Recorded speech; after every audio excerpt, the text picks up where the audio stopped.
Se costuma dizer que o câncer tem remissão e não cura, né? Então, o câncer, na hora que a determinação pela oncologia de cura é quando você tem um câncer, você trata esse câncer e nos próximos 5 anos ele não volta. Aí a oncologia diz, ó, esse paciente está curado. Se ele voltar com 5 anos e um dia, aí eles não chamam isso, eles chamam esse câncer de curado, que é uma piada, pô. O câncer, na realidade, ele pode não curar nunca. Ele pode ser crônico e ele pode ter remissão com 20 anos. Câncer de bexiga, por exemplo. Esse aí não tem, né? Você pode ter tido um câncer de bexiga 20 anos atrás e ele voltar hoje. Quer dizer, está curado? Não, estava em remissão. Então, é preferível você chamar o câncer que está em remissão do que ele está curado. Porque você nunca sabe quando que ele vai poder voltar ou não. Se não faz quimio, não faz rádio, o senhor sugere qual seria o tratamento melhor para o câncer? Existe um tratamento multifatorial. É assim, ó. Se eu cortar as árvores da floresta amazônica, todas, eu não preciso convidar os macacos para mudar de lá. Macaco só fica onde tem galho. Macaco pula o dia inteiro de galho em galho. Se não tiver galho, ele vai embora. Então, se eu quiser que os macacos da floresta amazônica vão embora, eu corto as árvores da floresta amazônica. Os macacos vão embora. Eu não preciso convidar animal de deserto para mudar para lá. No momento que virar deserto, os animais de deserto vão chegar. A mesma coisa acontece aqui, no corpo. Se eu tiver um ambiente chamado ambiente biológico tumoral, eu desenvolvo câncer.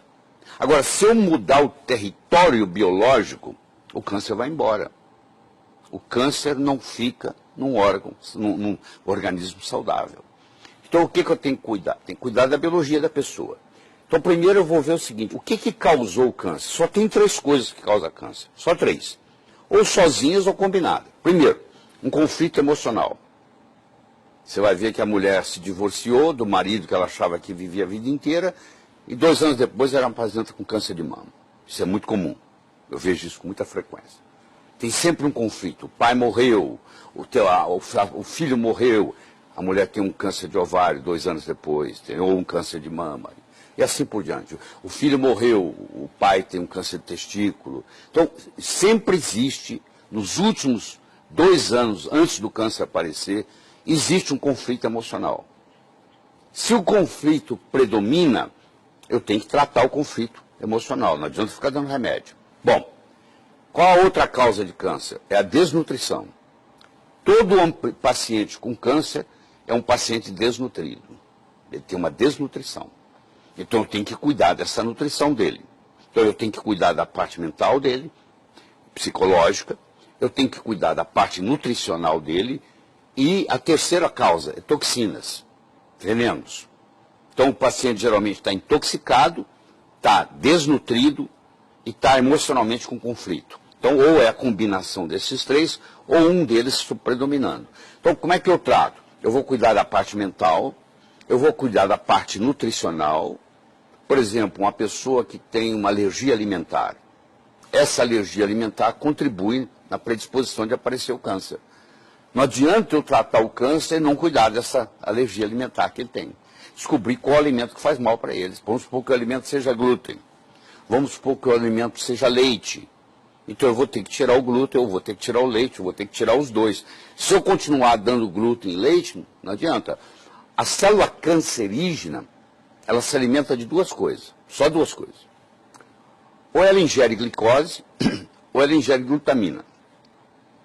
A glutamina é mais para os cânceres de origem hematopoéticas, linfomas, leucemias.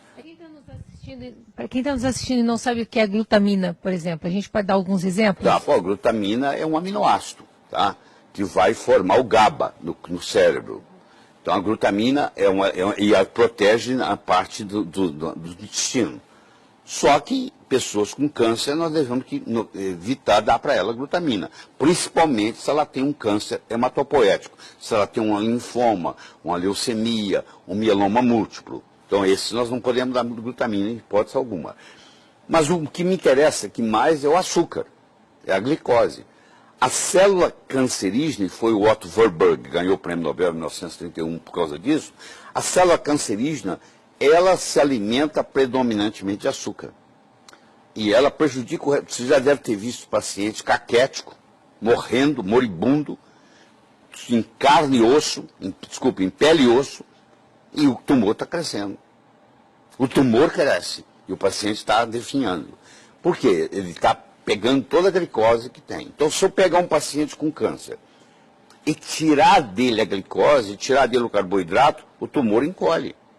Mas qual a conduta hoje? Vai no médico, o médico fala, ó, você vai fazer quimioterapia.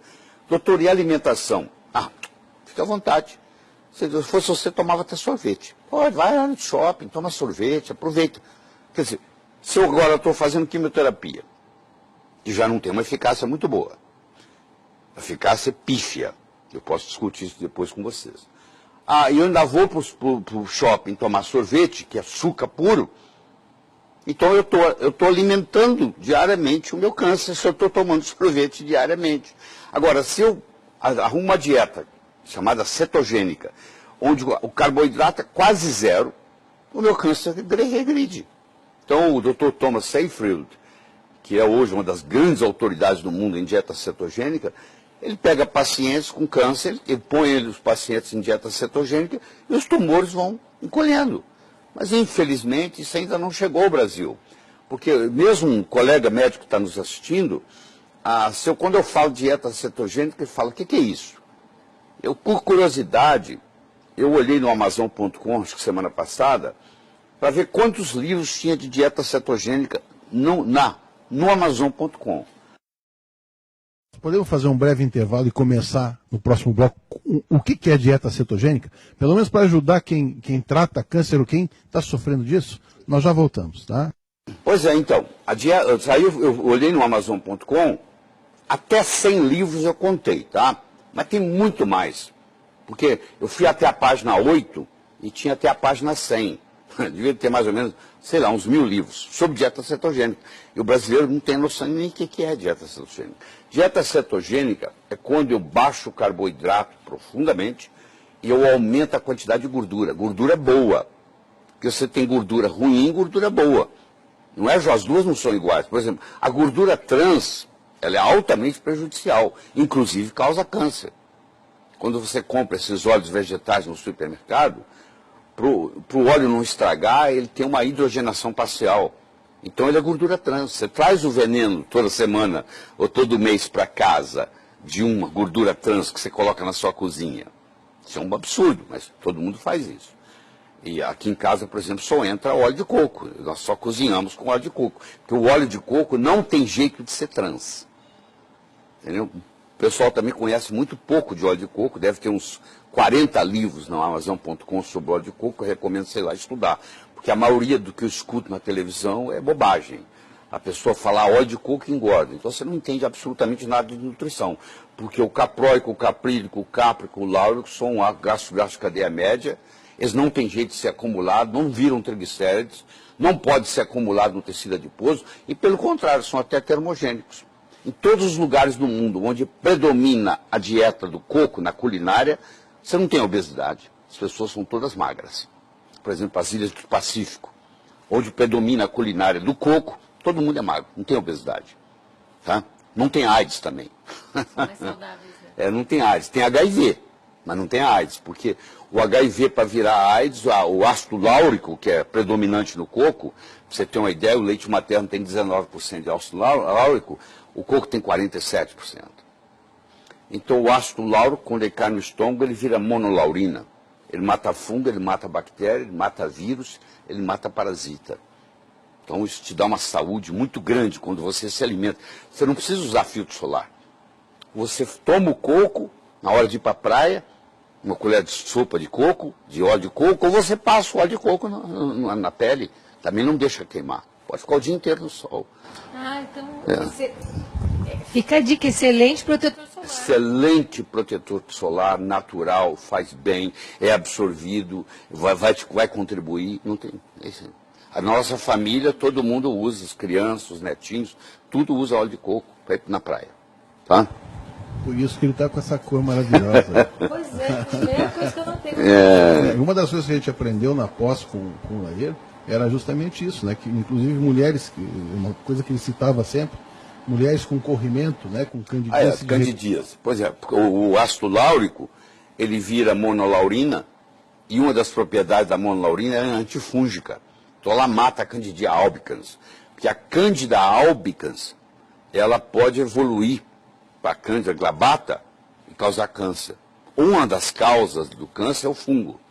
Não é a Candida albicans que vira glabata. A albicans, propriamente dito, não causa câncer. Mas quando o terreno é propício, ela se transforma em glabata. E aí ela é uma causadora de câncer. Nesse caso, é ingestão, é tomar, assim, comer de colher o óleo de coco. É, tomar de colher. Uma colher de sopa tem 14 gramas de óleo. 14 gramas. Então você toma 1 ou 2 vezes por dia, tá? Mas é isso aí. Aí a dieta cetogênica que nós estamos falando. Então você ingere as gorduras boas, o ômega 3, o ômega 6, o ômega 9, porque é outro problema que existe. Todo lugar que você lê, você fala assim, mas nós temos muito ômega 6 e pouco ômega 3. É verdade. Mas o ômega 6 que nós temos também está lesado, porque ele tá oxidado. Então, às vezes, é importante você tomar o ômega 6 não oxidado. Faz muito bem para a saúde quando você faz isso. Então, isso aí, quando predomina na sua dieta essas gorduras boas, e você cai o carboidrato, o câncer começa a diminuir. Você começa a tratar o câncer só com dieta. Entendeu? Nós trabalhamos com oxigênio, porque o Warburg mostrou que o oxigênio para a célula cancerígena é igual ao sol é para o vampiro.